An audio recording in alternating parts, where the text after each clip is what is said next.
नमस्कार मित्रों, पिछले 3-4 लेक्चर से हम van der Waals force, intermolecular force ऐसी चीज़ों को डिस्कस कर रहे थे। आज बच्चों इसका लास्ट लेक्चर होगा। आज वैन डेर वाल्स फोर्स या जो भी इंटरमॉलिक्यूलर फोर्स है इस पे काफ़ी क्वेश्चन हमने कर लिए हैं, काफ़ी कॉन्सेप्ट हमने डिस्कस कर लिए हैं। आई होप पूरा का पूरा कॉन्सेप्ट आपको बिल्ड हो चुका होगा। अब हम क्या करेंगे, कुछ आखिर में कुछ क्वेश्चन करेंगे, थोड़े टिपिकल क्वेश्चन, मिक्स्ड क्वेश्चन करेंगे और 1-2 क्वेश्चन देखेंगे जो पेपर में आए हुए हैं। फिर इस टॉपिक को इधर ही एंड कर देंगे। दोस्तों, मेरा नाम है अर्नव और आप मुझे देख रहे हैं यू लर्न केमिस्ट्री चैनल पे। बने रहिए मेरे साथ और सब्सक्राइब करिए और बेल आइकन प्रेस करिए ताकि जब भी मैं वीडियो अपलोड करूं आपके पास नोटिफिकेशन आ जाए और आप एक भी वीडियो मिस ना करो। और हम ऐसे वीडियो डालते रहेंगे, ठीक है। चलिए दोस्तों, शुरू करते हैं। बच्चों, हमने पढ़ा था वैन डेर वाल्स फोर्स जो है, ये फिर से एक बार लिख दे रहा हूँ। हालांकि आप बोलोगे सर कितनी बार बताओगे, लेकिन फिर से एक बार लिख दे रहा हूँ। नया वीडियो है तो फिर से लिखता हूँ। वैन डेर वाल्स फोर्स जो है ये डिपेंड किस पे करता है? मॉलिक्यूलर मास के ऊपर डिपेंड करता है directly. Van der Waals force जो है किसके ऊपर डिपेंड करता है? सरफेस एरिया के ऊपर डिपेंड करता है डायरेक्टली। अगर फोर्स जो लग रहा है, इंटरमॉलिक्यूलर फोर्स जो लग रहा है, वो सेम टाइप का हो,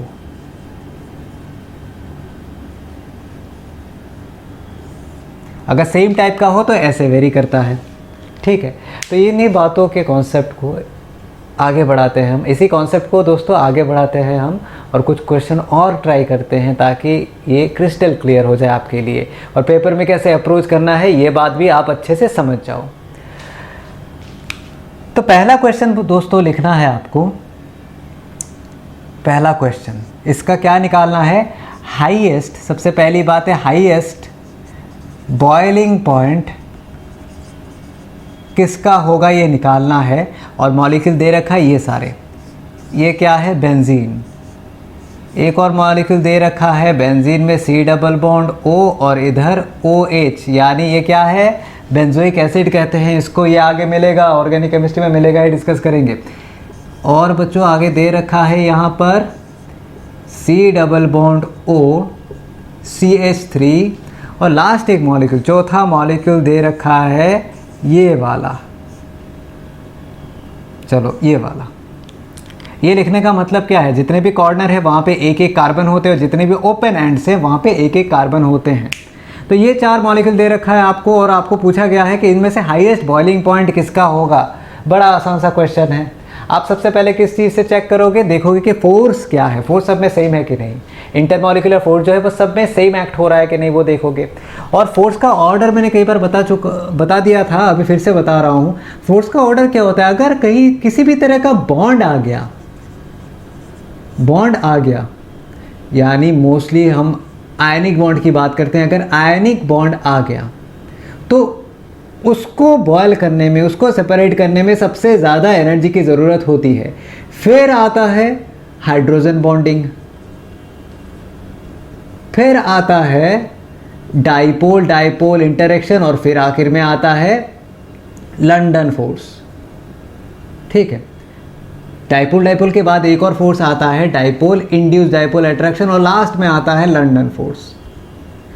तो हम क्या देखेंगे? सबसे पहले देखेंगे कि फोर्स सेम टाइप का है कि नहीं।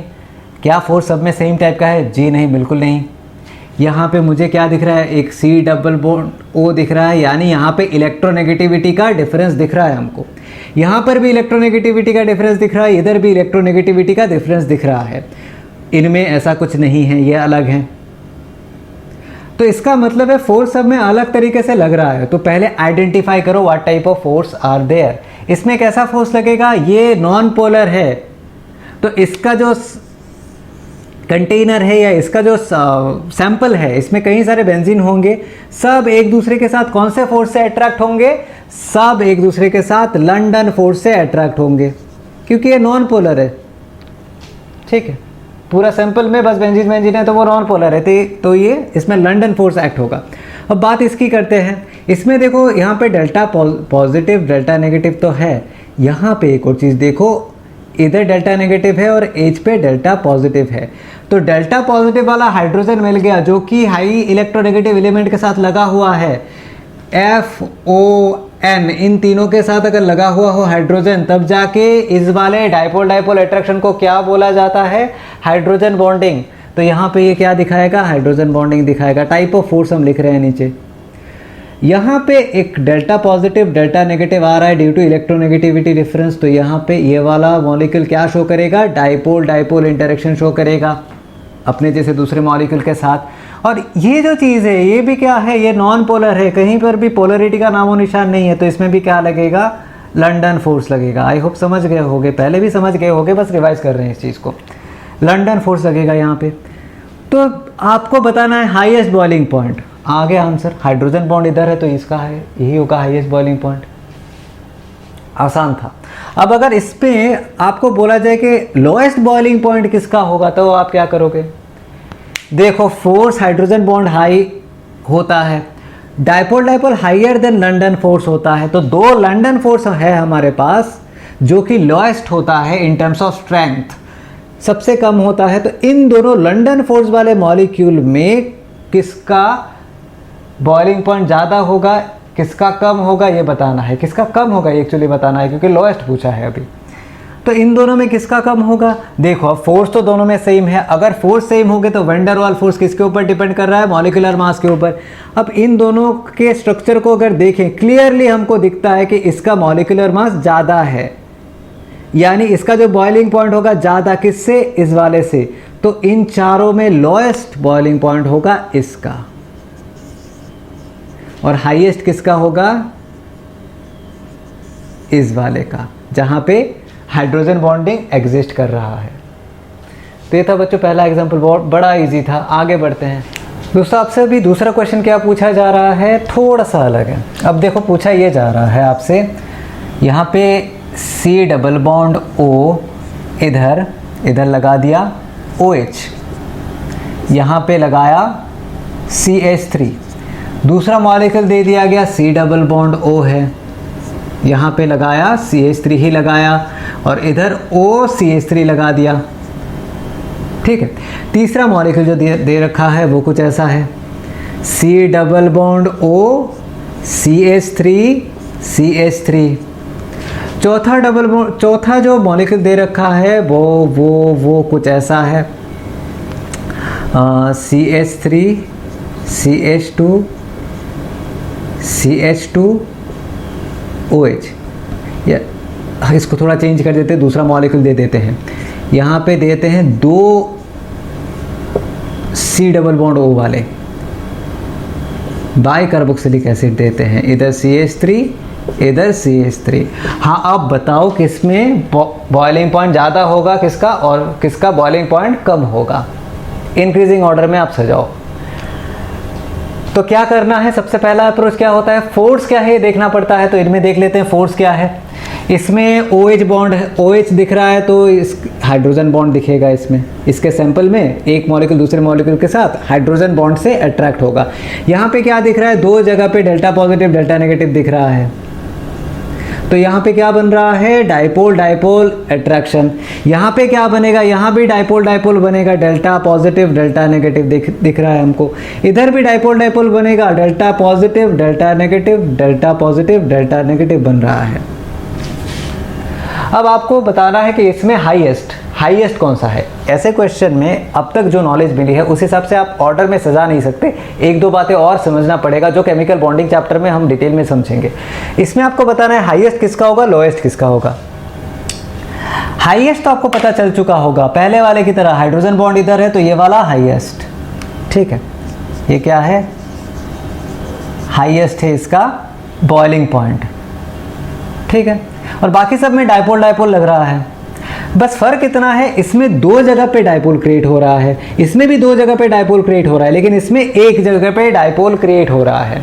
तीनों में डाइपोल डाइपोल है, लेकिन ये जो है इसमें एक ही जगह पे डाइपोल क्रिएट हो रहा है, एक ही डाइपोल है, एक ही डेल्टा पॉजिटिव डेल्टा नेगेटिव है, ये रहा। तो इसका मतलब क्या है, इन दोनों से इसका जो डाइपोल डाइपोल इंटरेक्शन है उसका स्ट्रेंथ कम होगा, यानी अगर ये हाईएस्ट है ये क्या होगा, लोएस्ट, इसका होगा लोएस्ट बॉइलिंग पॉइंट। समझ आई बात आपको? तो बच्चों अभी एक क्वेश्चन है जिसमें एमाइन इन्वॉल्व होगा, वो दिखाते हैं। एमाइन का मतलब अगर कार्बन नाइट्रोजन के साथ डायरेक्टली बॉन्डेड हो, सिंगल बॉन्डेड हो, तो उसको एमाइन कहा जाता है। Don't confuse it with NH2। NH2 होना ज़रूरी नहीं है। एक कार्बन का नाइट्रोजन के साथ अगर सिंगल बॉन्ड हो तो उस ग्रुप को, उस पूरी चीज़ को कहा जाता है एमाइन। तो एमाइन को लेके एक एग्जाम्पल देखते हैं हम। तो एमाइन को लेके एक एग्जाम्पल देखते हैं हम।